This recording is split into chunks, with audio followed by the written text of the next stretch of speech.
5월 16일 아침 라운큐트 시간입니다. 창세기 42장 18절에서 38절의 말씀을 가지고 함께 하겠습니다.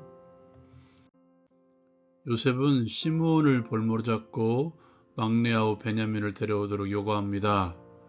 형들이 돌아와 야곱에게 말했지만 야곱은 허락하지 않았습니다. 형제들을 감옥에 가둔 지 3일 만에 요셉은 형제들을 감옥에서 끌어내어 말합니다. 그들에게 제안을 하죠. 형제 중 한 사람이 옥에 갇히고 곡식을 가지고 와서 굶주림을 구하고 막내 아우를 내게로 데려오라. 그렇게 하면 진실함을 인정하고 죽지 않을 것이다. 형제들은 그대로 합니다. 요셉의 말을 듣고 형제들이 서로 말합니다. 우리가 아우의 일로 말미암아 범죄하였도다. 그가 애걸할 때에 그의 괴로움을 보고도 듣지 아니하였으므로 이 괴로움이 우리에게 임하도다. 르우벤이 말합니다. 내가 너희에게 그 아이에 대하여 죄를 짓지 말라고 하지 아니하였더냐? 너희가 듣지 아니하였느니라. 그러므로 그 핏값을 치르게 되었도다. 요셉이 그들 사이에 통역을 세웠으므로 그들은 요셉이 듣지 못하는 줄 알았습니다. 그 말을 듣고 요셉이 떠나가서 울고 다시 돌아옵니다. 그리고 그들과 말하다가 그들 중에서 시므온을 끌어내어 그들의 눈앞에서 결박하고 곡식을 그 그릇에 채우게 하고 각 사람의 돈을 그들의 자루에 덜어놓게 하고 또 길 양식을 그들에게 줍니다. 그들이 곡식을 싣고 그곳을 떠나죠.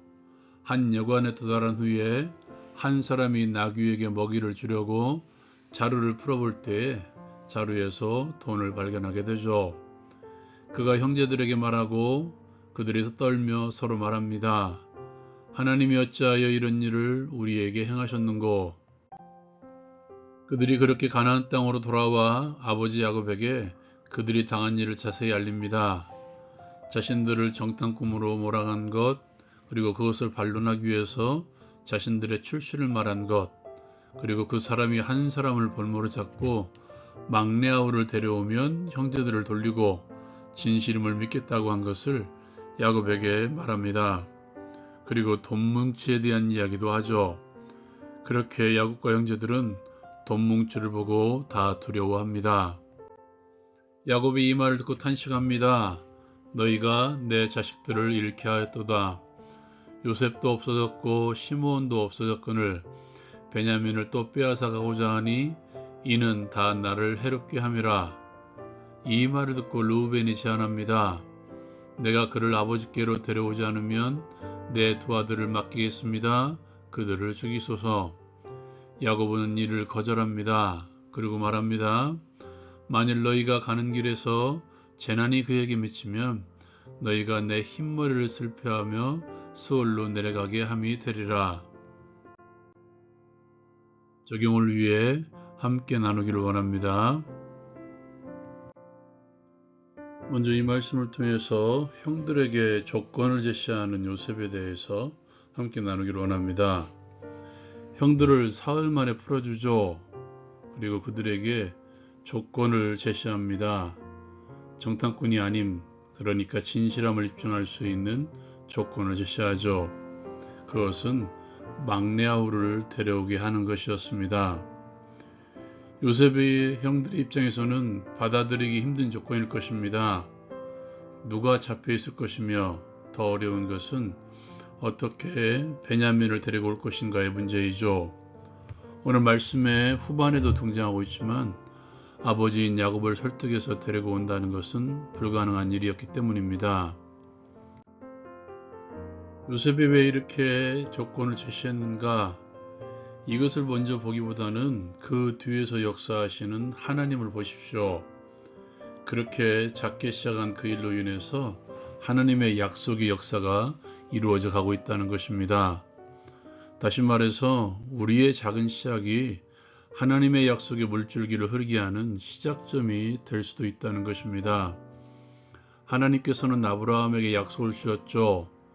내 자손이 이방이 객이 되어 그들을 섬기겠고 그들은 400년 동안 내 자손을 괴롭힐 것이며 내가 그들을 징벌할지며 내 자손이 큰 재물을 이끌고 나오리라. 아브라함에게 주셨던 약속의 실제 시작점이 바로 막내 아우를 찾는 요셉의 이 요구 조건으로부터 시작된 것이죠.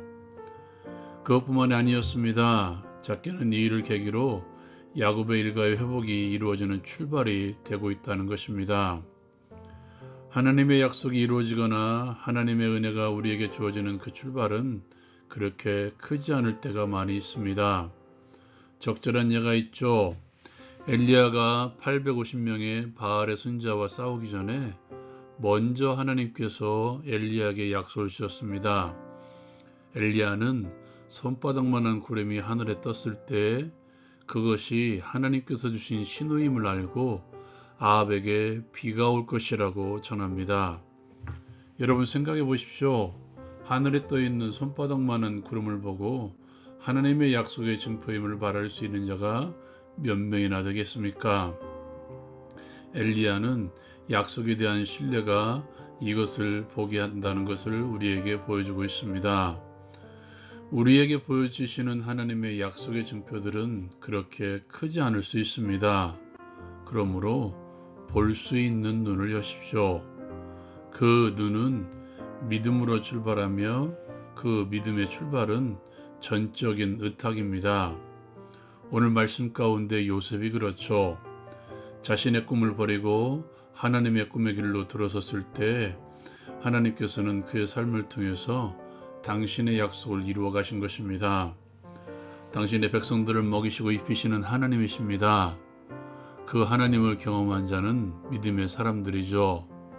모든 것들을 하나님의 손에 맡기며 주께서 이끄시는 대로 따라가는 자, 그를 통해서 하나님께서는 이 땅을 살리실 것입니다. 또한 요셉이 형들에게 제시한 이 조건 가운데에는 형들을 시험하는 뜻이 있었죠. 어제부터 계속된 요셉의 시험에 그들은 자신들의 허물을 드러냅니다. 또한 지금 주어지고 있는 이 상황이 그 일로 인해서 일어난 핏값이라고 말하죠. 자신들의 잘못을 인정했다는 것입니다.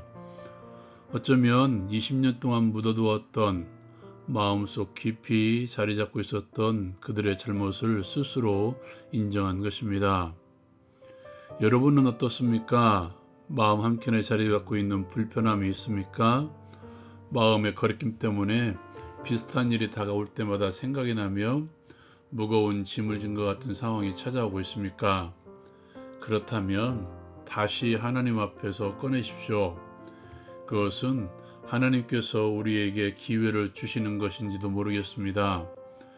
용서를 구하기보다는 문제를 꺼내어 주께 어떻게 해야 될지 물으십시오. 무엇보다도 감사하십시오.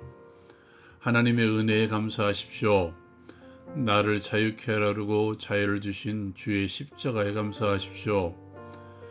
그것은 그러한 상황이 찾아온 것은 다시 한번 십자가의 은혜를 바라보라는 하나님의 신호입니다.